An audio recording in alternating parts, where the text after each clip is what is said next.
Je vous remercie déjà de m'accueillir dans ce colloque. Donc le titre de ma présentation est la construction politique de la gestion de l'endettement local par le prisme de la crise des emprunts toxiques. Donc une introduction avec quelques rappels sur la crise des emprunts toxiques. Après les élections de mars 2008, les élections municipales françaises, Maurice Vincent, nouveau maire de la ville de Saint-Étienne, et Claude Barthelone, nouveau président du Conseil général de la Seine-Saint-Denis, lancent tous les deux des audits financiers de leurs dettes qui vont mettre à jour la présence massive d'emprunts toxiques dans leur encours de dette, notamment pour le Conseil général de Seine-Saint-Denis, de plus de 92% de cet encours. Donc les deux Maurice Vincent et Claude Barthelone vont alors alerter les ministères de tutelle et aborder notamment le sujet à l'Assemblée nationale pour alerter les esprits sur ce problème. L'explosion des taux d'intérêt à la suite de la crise des subprimes en 2008 entraîne l'augmentation des taux d'intérêt de plusieurs collectivités et incite celles-ci à se manifester et à médiatiser le sujet dans la société publique. C'est alors que des dispositifs de gestion de crise sont envisagés. On peut citer notamment en novembre 2009 la nomination par le gouvernement d'un inspecteur général des finances nommé Éric Gisler pour engager une charte de bonne conduite entre les collectivités et les établissements bancaires afin de résoudre et de comprendre l'étendue du problème des emprunts toxiques. Plusieurs élus montent également une association qui s'appelle Acteurs publics contre les emprunts toxiques, l'APSET, pour organiser leur défense et notamment demander une enquête parlementaire sur le sujet des emprunts toxiques. Dans ce cadre, une commission d'enquête parlementaire est montée en 2011 et rend un rapport le 6 décembre 2011 qui va montrer que le montant total des emprunts toxiques s'élève à plus de 13 milliards d'euros, soit 14,5% de l'encours de dette total des collectivités, et montre surtout que plus de 1500 collectivités sont touchées par le problème des emprunts toxiques, y compris des collectivités de moins de 10 000 habitants. Dans ce cadre, le risque n'est pas jugé systémique pour les collectivités, mais il nécessite que des mesures de résolution de crise soient prises notamment par le gouvernement. C'est ainsi que des dispositifs à la fois de gestion du stock d'emprunts toxiques, mais également des flux futurs de dettes, d'emprunts structurés, ont ainsi été engagés et nécessitent du coup d'être étudiés pour comprendre les changements de normes de l'endettement local qui sont en cours de réalisation. Dans ce cadre, nous nous situons notamment dans la lignée des travaux ouverts par Pierre Lascoum et Pierre Le Gallès sur une étude de l'instrumentation des politiques publiques, et donc d'essayer de saisir par les instruments qui ont été mis en place d'éventuels changements de normes pour l'endettement local. Et donc dans ce cadre, plus spécifiquement, nous cherchons à savoir si la crise des emprunts toxiques a mené à ce qu'on a appelé une financiarisation de l'emprunt des collectivités, que l'on peut définir en ce sens un changement de mode de gouvernement étudiable au travers de changements de dispositifs de savoir et pouvoir qui promouvraient des motifs financiers, qui serviraient des acteurs financiers et qui favoriseraient l'extension des marchés pour les opérateurs financiers selon la définition d'FKPL. Et donc cette crise des emprunts toxiques et les instruments qui ont été mis en place pour la gérer vont nous permettre de nous poser la question d'une problématique plus globale. Est-ce que cette crise est l'exemple d'une financiarisation des pratiques de l'emprunt local? Pour y répondre, j'étudierai deux points. Un premier point en montrant que cette crise a amené une financiarisation par les produits bancaires offerts à l'origine de la crise, et un second point en montrant qu'on évolue vers une financiarisation à minima au travers des nouvelles normes de gestion de l'emprunt public local qui ont été mises en place. Donc pour le premier point, ce que l'on peut observer, quelques éléments de contextualisation. On observe en fait dans les années 90 plusieurs tendances qui vont converger et qui vont créer une concurrence de plus en plus forte sur le marché de l'emprunt local. Notamment le fait que Dexia, l'acteur historique de l'emprunt des collectivités, se voit concurrencé par l'arrivée de nouveaux concurrents, tels que le Crédit Agricole ou les banques populaires caisses d'épargne, et qui crée du coup une baisse des marges bancaires sur le marché du crédit de l'emprunt, enfin de l'emprunt local, et également une concurrence accrue entre des acteurs de plus en plus nombreux. Dans ce cadre-là, les banques vont essayer de restaurer leur marge bancaire par l'intermédiaire d'une politique commerciale agressive, mais surtout par l'intermédiaire de l'utilisation d'innovations financières, ce qu'on a appelé les emprunts structurés, que je vais étudier désormais. Donc dans ce cadre, les produits structurés en fait peuvent être définis,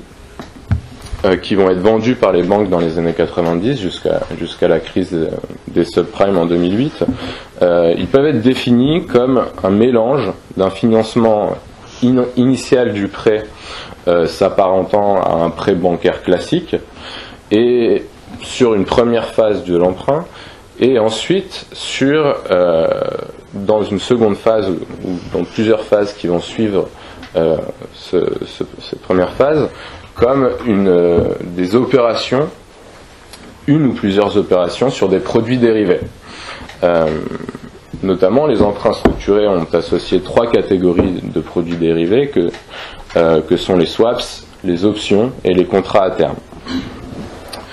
Autrement dit, je vous ai mis un exemple typique d'un emprunt structuré qui s'appelle le contrat Helvétix, qui a été proposé par la Banque Populaire Caisse d'Épargne en 2007 à la ville de Melun, et qui prenait la forme suivante: une première phase bonifiée avec un taux d'intérêt égal à 2,74%, donc un taux d'intérêt fixe, et une seconde phase où en fait le taux d'intérêt va commencer à dépendre sur un indice sous-jacent, ici la parité entre l'euro et le franc suisse. Et donc on peut voir en fait que la seconde phase voit le taux d'intérêt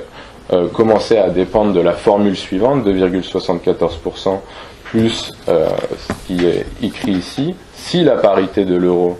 entre l'euro et le franc suisse était égale ou supérieure à 1,44 ou égale à 2,74% si la même parité était inférieure à 1,44. Ici en fait on peut voir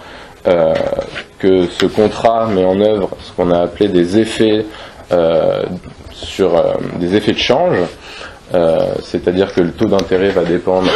d'un indice sous-jacent qui existe sur les marchés financiers. Mais ce qu'on a pu voir en fait dans les emprunts structurés, c'est qu'on va avoir une multiplicité de ce genre d'effets qui vont à la fois, par exemple, porter sur le change, mais également par exemple sur des effets de levier, avec parfois des valeurs du taux d'intérêt qui peuvent être multipliées par 7 ou par 10, qui me permettent du coup de démultiplier ce taux d'intérêt et de servir finalement les intérêts financiers bancaires. Des effets de change, comme ici, des effets de pente, où par exemple le taux d'intérêt va dépendre de 2 points plus ou moins distants de la courbe des taux, et tout un tas d'effets qui vont en fait entraîner la dépendance du taux d'intérêt payé par les collectivités locales à des conditions que l'on trouve sur les marchés financiers. Dans ce cadre-là, ce qu'on va observer, c'est qu'à partir de 2008, lors de l'éclatement de la crise des subprimes, cet éclatement de la crise des subprimes va avoir des conséquences sur les marchés des produits dérivés, et donc va entraîner l'activation des pires scénarios possibles, avec une multiplication des taux d'intérêt payés par les collectivités très importante. Dans ce cadre-là, ce qu'on peut voir, c'est que dès l'origine, ces produits d'emprunt structurés vont avoir pour but de satisfaire les intérêts financiers avant éventuellement de correspondre aux besoins des collectivités. Sur les mécanismes sur lesquels ils reposent sont avérés dangereux et ont fait exploser les risques à partir de 2008. Et c'est donc dans ce cadre que l'État notamment s'est saisi du dossier en mettant en place plusieurs dispositifs de gestion de la crise.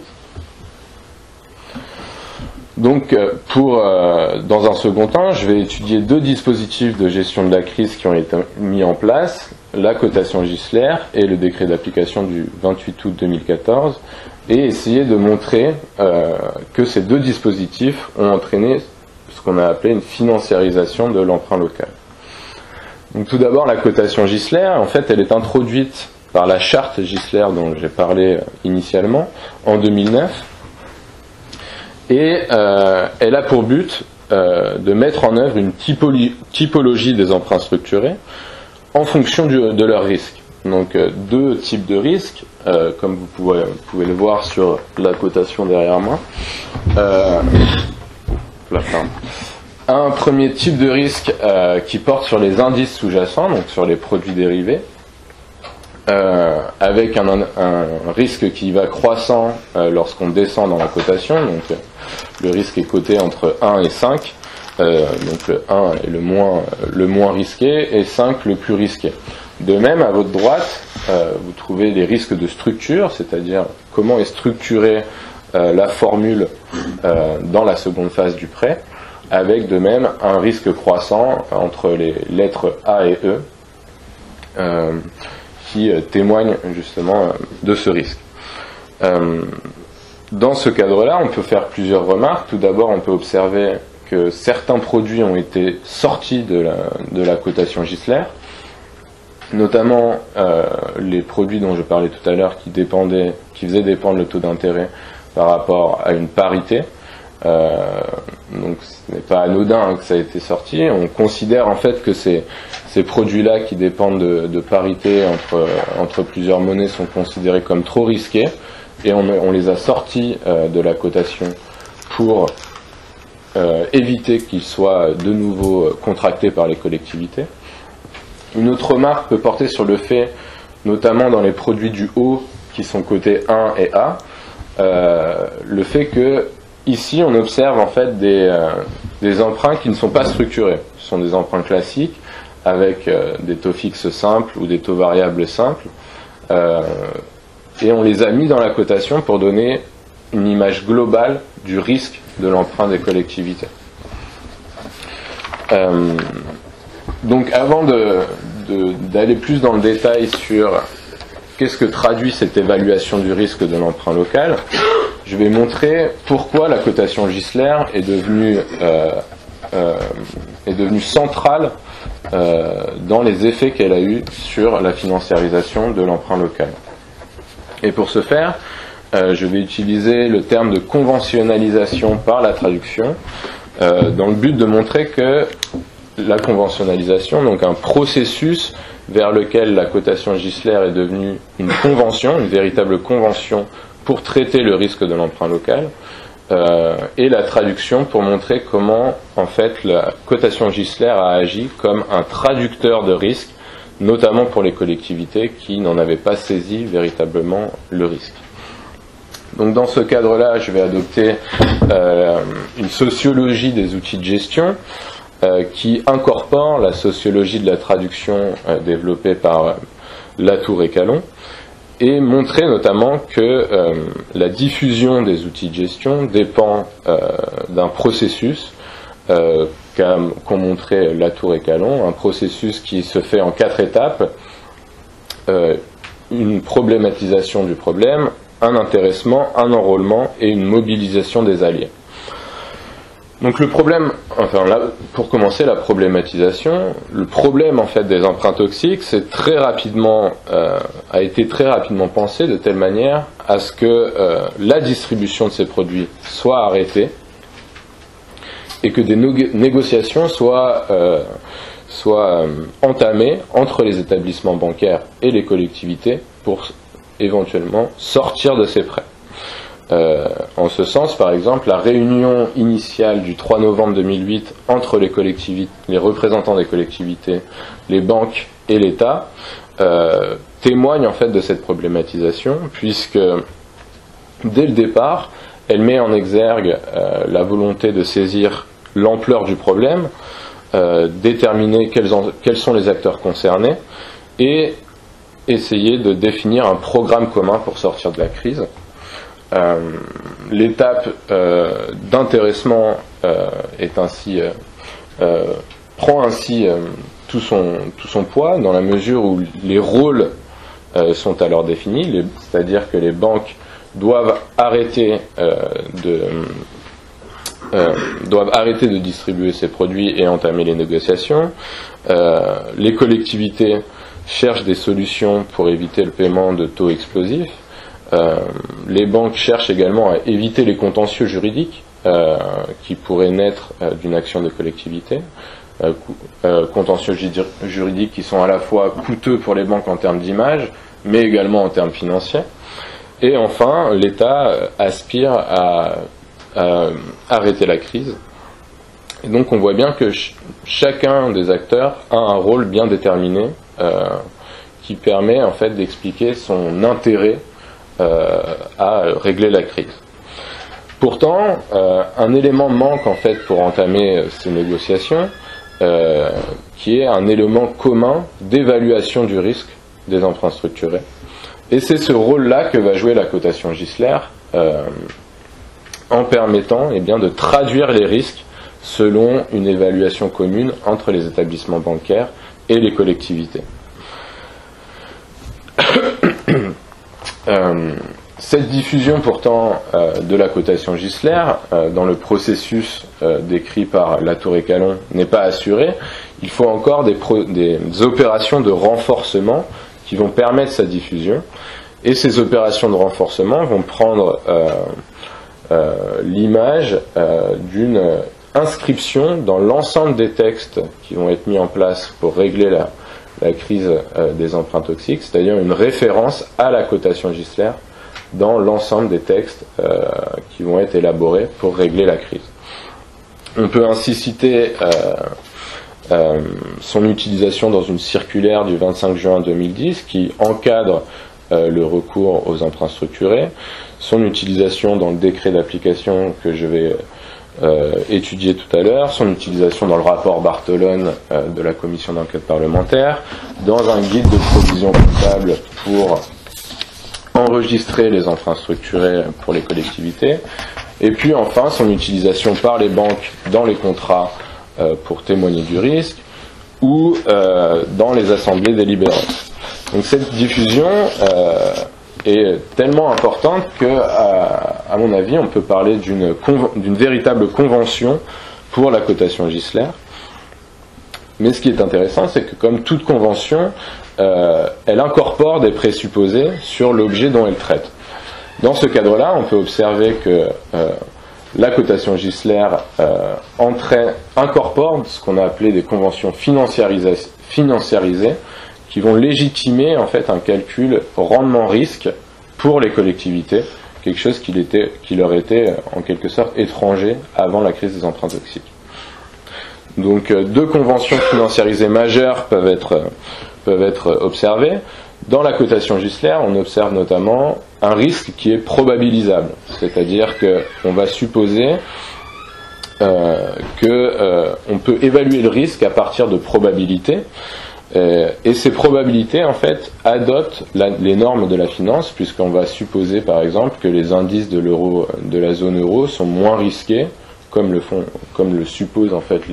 les marchés financiers. Les indices de la zone euro sont censés être moins risqués que d'autres. Et c'est ce qu'on peut voir. Une seconde convention financiarisée est la référence au mark-to-market, c'est-à-dire au prix de marché, pour évaluer l'emprunt. Dans ce sens-là, cela change en partie les logiques des collectivités, puisque avant cette crise-là, il n'y avait jamais de référence finalement au marché financier dans la gestion de l'emprunt. Ainsi, on a pu voir que la cotation Gisler évalue le risque selon une norme financiarisée et donc entraîne des changements de normes pour gérer l'emprunt local pour les collectivités et qui pose une question plus large de la gestion active de la dette par rapport à une gestion qui serait spéculative. Dans ce cadre-là, cette question-là est réglée en quelque sorte par le décret d'application du 28 août 2014 qui limite les indices autorisés dans les emprunts structurés à la liste, en partie la liste que j'ai mis au tableau, c'est-à-dire des taux usuels du marché interbancaire, et donc entraîne en quelque sorte une frontière entre les indices qui pourraient être utilisés et ceux qui ne pourraient pas être utilisés. Dans ce cadre-là, le décret d'application reprend en partie certaines conventions financiarisées de la cotation Gisler, puisqu'il reprend la cotation Gisler pour évaluer cette frontière. Et donc, ce que l'on peut observer, c'est le fait que plusieurs observations, c'est le fait notamment que la prévisibilité des indices est déterminée selon les normes de la finance, c'est-à-dire qu'on va avoir un risque censé être faible pour certains indices, et cette considération de la faiblesse du risque pour certains indices est adoptée par rapport aux normes de la finance. Mais surtout, ce qu'on va observer, c'est qu'il n'y a pas de remise en cause du principe même de ces emprunts structurés, qui fonctionnent comme une assurance à rebours pour les établissements financiers. C'est-à-dire que, on l'a vu dans l'emprunt structuré, les collectivités se voient attribuer en quelque sorte une prime dans la première partie de l'emprunt, qui n'est en fait que le paravent d'une couverture pour les emprunts, pour les établissements bancaires en cas d'évolution défavorable des marchés financiers. Autrement dit, le principe qui fonde ces produits est relativement paradoxal. Au lieu de rémunérer les établissements de crédit pour un risque de crédit supplémentaire qu'ils prendraient, il leur apporte en fait une rémunération issue d'un risque de taux qui est pris par les collectivités territoriales. Autrement dit, en ce sens, l'implémentation de produits structurés comme variable pertinente de la gestion active de l'endettement local, outre à promouvoir indirectement des techniques et des conventions qui sont financiarisées, favorise surtout les intérêts des établissements bancaires. Et donc, pour finir, cette implémentation met en cause notamment la liberté d'endettement des collectivités. Donc liberté d'endettement des collectivités qui a été consacrée par la loi du 2 mars 1982 et qui leur permet de faire jouer la concurrence entre les établissements bancaires pour emprunter. Cette liberté d'endettement et plus globalement la liberté d'administration des collectivités a été un fer de lance pendant les 30 dernières années pour celle-ci. Et donc ce qu'on peut voir, c'est que la réglementation, plus spécifiquement dans la crise des emprunts toxiques, la réglementation qui a été mise en place pour encadrer le recours aux emprunts structurés est en quelque sorte paradoxale, dans la mesure où on aurait pu penser que cette crise des emprunts toxiques aurait entraîné une réglementation très forte sur les emprunts potentiellement contractables par les collectivités. Mais au contraire, ce qu'on observe, notamment à partir du décret d'application 2014, c'est que tout un tas d'emprunts structurés restent potentiellement contractables par les collectivités. Et donc, dans ce cadre-là, c'est une revendication des collectivités d'avoir à leur disposition tout un tas d'emprunts structurés, car elles pensent que maintenant qu'elles connaissent comment fonctionnent ces produits, elles pourront les utiliser. Et donc, paradoxalement, la crise a entraîné une liberté d'endettement qui a été accrue après la crise, dans la mesure où, avant la crise, nous avions une réglementation qui n'encadrait pas ces produits structurés. Après la crise, on met dans la réglementation la possibilité pour les collectivités de recourir à certains emprunts structurés. Et donc cette liberté d'endettement devient plus forte après la crise. Pour conclure, en quelque sorte, la conduite des conduites de l'emprunt des collectivités et au sein des collectivités a été donc complètement modifiée après la crise des emprunts toxiques, notamment le décret d'application modifiera leurs pratiques d'endettement futures. Toutefois, il participe à supporter à la fois des conventions financiarisées et des intérêts financiers, même s'il ne s'affiche pas en ces termes. Ainsi, l'adoption d'un discours et de dispositifs de gestion financiarisés est bien réelle, et dans ce cadre, redéfinit en grande partie les modalités de l'emprunt des collectivités et plus généralement l'action publique locale. Merci. Merci.